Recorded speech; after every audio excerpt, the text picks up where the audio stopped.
పార్లమెంట్పై ఉగ్రదాడి జరిగి 22 ఏళ్లు పూర్తయిన రోజే మరోసారి లోక్సభలో భద్రత లోపించింది. లోక్సభలో 0 అవర్ జరుగుతున్న సమయంలో ఇద్దరు ఆగంతకులు సభలో గందరగోళం సృష్టించారు. ఓ వ్యక్తి పబ్లిక్ గ్యాలరీ నుంచి లోక్సభలోకి దూకగా మరో వ్యక్తి గ్యాలరీ నుంచి ఒక రకమైన పొగను వదిలాడు. దీంతో ఎంపీలు భయాందోళనకు గురయ్యారు. లోక్సభలోకి దూకిన వ్యక్తి ఎంపీలు కూర్చునే టేబుళ్లపైకి ఎక్కి నల్ల చట్టాలను బంద్ చేయాలి అని నినాదాలు చేసినట్లు సమాచారం. ఈ ఘటనతో అప్రమత్తమైన ఎంపీలు వారిని చుట్టుముట్టి పట్టుకున్నారు. తర్వాత భద్రతా సిబ్బందికి అప్పగించారు. ఈ ఘటనతో వెంటనే స్పీకర్ సభను వాయిదా వేశారు. 0 అవర్లో బీజేపీ ఎంపీ ఖగేన్ ముర్ము మాట్లాడుతున్న సమయంలో ఈ ఘటన జరిగింది. మరోవైపు అదే సమయంలో పార్లమెంటు భవనం బయట ఇద్దరు వ్యక్తులు కూడా ఆందోళన చేశారు. పసుపు ఎరుపు రంగుల స్మోక్ బాంబులను వదిలారు. దీంతో వారిని భద్రతా సిబ్బంది వెంటనే అదుపులోకి తీసుకున్నారు. అదుపులోకి తీసుకున్న ఇద్దరిలో ఒక మహిళ కూడా ఉన్నారని ఢిల్లీ పోలీసులు తెలిపారు. వారిని పార్లమెంట్ స్ట్రీట్ పోలీస్ స్టేషన్ కు తరలించామన్నారు. పార్లమెంట్పై ఉగ్రదాడి జరిగి 22 ఏళ్లు పూర్తయిన రోజే మరోసారి లోక్సభలో భద్రత లోపించింది. లోక్సభలో 0 అవర్ జరుగుతున్న సమయంలో ఇద్దరు ఆగంతకులు సభలో గందరగోళం సృష్టించారు. ఓ వ్యక్తి పబ్లిక్ గ్యాలరీ నుంచి లోక్సభలోకి దూకగా మరో వ్యక్తి గ్యాలరీ నుంచి ఒక రకమైన పొగను వదిలాడు. దీంతో ఎంపీలు భయాందోళనకు గురయ్యారు. లోక్సభలోకి దూకిన వ్యక్తి ఎంపీలు కూర్చునే టేబుళ్లపైకి ఎక్కి నల్ల చట్టాలను బంద్ చేయాలి అని నినాదాలు చేసినట్లు సమాచారం. ఈ ఘటనతో అప్రమత్తమైన ఎంపీలు వారిని చుట్టుముట్టి పట్టుకున్నారు. తర్వాత భద్రతా సిబ్బందికి అప్పగించారు. ఈ ఘటనతో వెంటనే స్పీకర్ సభను వాయిదా వేశారు. 0 అవర్లో బీజేపీ ఎంపీ ఖగేన్ ముర్ము మాట్లాడుతున్న సమయంలో ఈ ఘటన జరిగింది.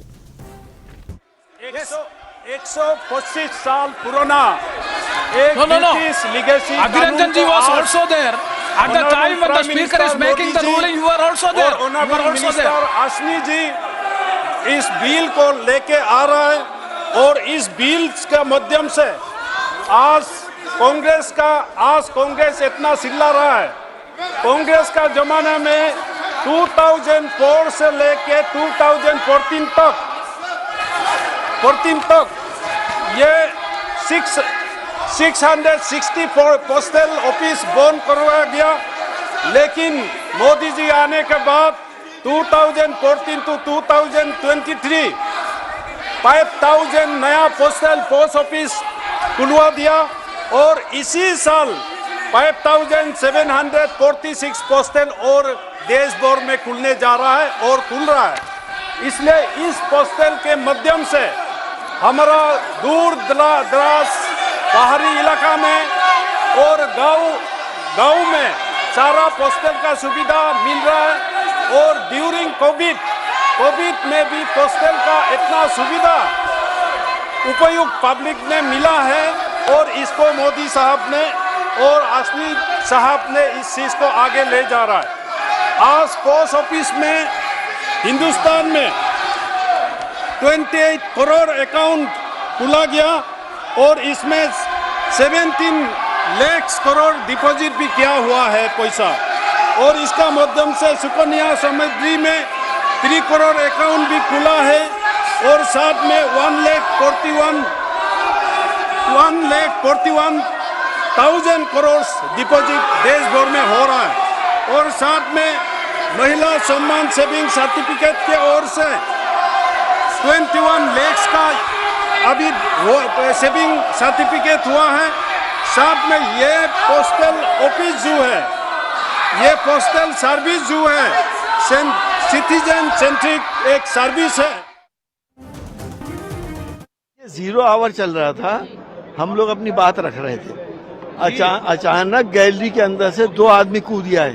कूदने के बाद उन्होंने अपने जूते में से कोई चीज निकाली जिससे पूरी पार्लियामेंट के अंदर गैस फैलना शुरू हो गई. हमें शुबा ये है कि क्या ये कोई टॉक्सिक गैस तो नहीं है, कोई नुकसान तो आगे सांसदों को नहीं होगा, खुदा करे ना हो. लेकिन जितना बड़ा सिक्योरिटी लैप्स हुआ है आज, जूते में तो कोई छोटा बम भी ला सकता था. तो अगर इस तरह से लैप्स होंगे तो पार्लियामेंट क्या हमारी सेफ है, ये हमें सोचना पड़ेगा. उनको पकड़ लिया है, सांसदों नहीं पकड़ा. और मेरे ख्याल से वो 30-35 साल के लोग होंगे, लड़के हैं, और वो किसी और लैंग्वेज में कुछ कह रहे थे, हमारी समझ में नहीं आया. माननीय सांसद जो थे तुरंत उन्होंने भी घेरा, उसको पकड़ा तब तक उन्होंने जूता के अंदर से कुछ निकाल करके वो गैस जो होता है कलरफुल धुआं छोड़ने लगा। कोई डेंजरस कुछ नहीं था, लेकिन चिंता के विषय ऐसा सामग्री लेके अंदर आ गए, ये चिंता की विषय है। ऐसा ना हो इसलिए सतर्क रहना पड़ेगा, सबको टेस्ट करना पड़ेगा। तो कोई जस्ट न्यूज बनने के लिए, कोई दृष्टि आकर्षण करने के लिए वैसे किए थे, देखने से लगा। बाकी दोनों को पकड़ के मार्शल लेके बाहर कोई भी आए थे डॉक्यूमेंट देके, लेकिन ये जो सामग्री कैसे लेके आ गए जूता के अंदर से, ये भी सोचने का विषय है कि आगे इस प्रकार चेकिंग होनी चाहिए। मेटल डिटेक्टर से ऐसा कोई भी चीज हो जो पकड़ा जाए, और नहीं तो फिर चिंता के विषय। जहाँ